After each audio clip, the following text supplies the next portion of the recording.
Thank you, Mr. Speaker. Canadians care about human rights. We stand up for human rights, whether it's for the Uyghur Muslims in the People's Republic of China, whether it's the people, the Rohingya Muslims in Myanmar, around the world, but we must also stand up for Palestinian human rights. We must make it very clear that as a staunch friend of Israel, we also call for human rights to be respected for the people of Palestine. There are two important UN resolutions coming up, Mr. Prime.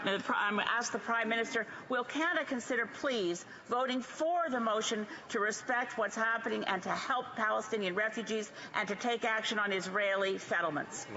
The right honourable Prime Minister. Mr. Speaker, Canada is a steadfast friend and ally of Israel and a friend to the Palestinian people. We are firmly committed to a two-state solution to the Israeli-Palestinian conflict. We continue to firmly support the goal of a comprehensive, just and lasting peace in the Middle East, including the creation of a Palestinian... And I also want to say, when we talk about human rights in this place, we need to be honest with ourselves, and we need to talk about human rights across the board. Because it is not okay that the Liberal Party, the Conservative Party, refuses to talk about human rights in Yemen, because both of them are implicit in the selling of arms to the regime that is propping up that war. It is not all right that neither one of them will talk about human rights in Palestine, that children in Palestine are being murdered, and that neither of these parties will talk about that. That is not all right. You don't get to pick and choose human rights. You don't get to choose that the people in Tigray, the people being murdered in Tigray, matter less than other people.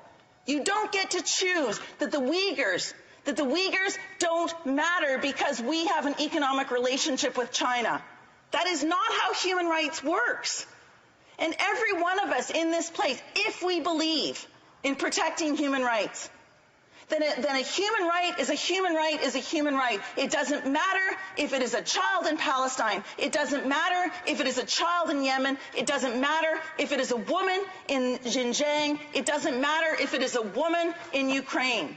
If we have a feminist foreign policy, if we believe in human rights, all human rights matter. And I am deeply afraid, Mr. Speaker, that what is happening in this place is that we are choosing to politicize human rights. We are choosing to use human rights to forward our agenda, to gum up the works of Parliament. And for that, I am deeply worried. Edmonton Strathcona. Mr. Speaker, the new UN report on the occupied Palestinian territory in Israel has alarming findings. Increased discrimination, ongoing human rights abuses, and a deepening asymmetrical conflict where Israel clearly has no intention of ending the illegal occupation. This adds to the list of reputable reports that this government is ignoring. Human rights are human rights everywhere in the world. The cycle of violence will continue as long as this government stays silent. Why won't the government even consider this United Nations report and revisit its policy towards Palestine and Israel? Yes. The Honourable Minister, or the Honourable Parliamentary Secretary. Thank you, Mr. Speaker, and it gives me again an honor to talk about the steadfast friendship that we have with Israel. We are a friend and ally of Israel, and we are a friend of the Palestinian people. And in that context, we are committed to the goal of a comprehensive, just and lasting peace in the Middle East.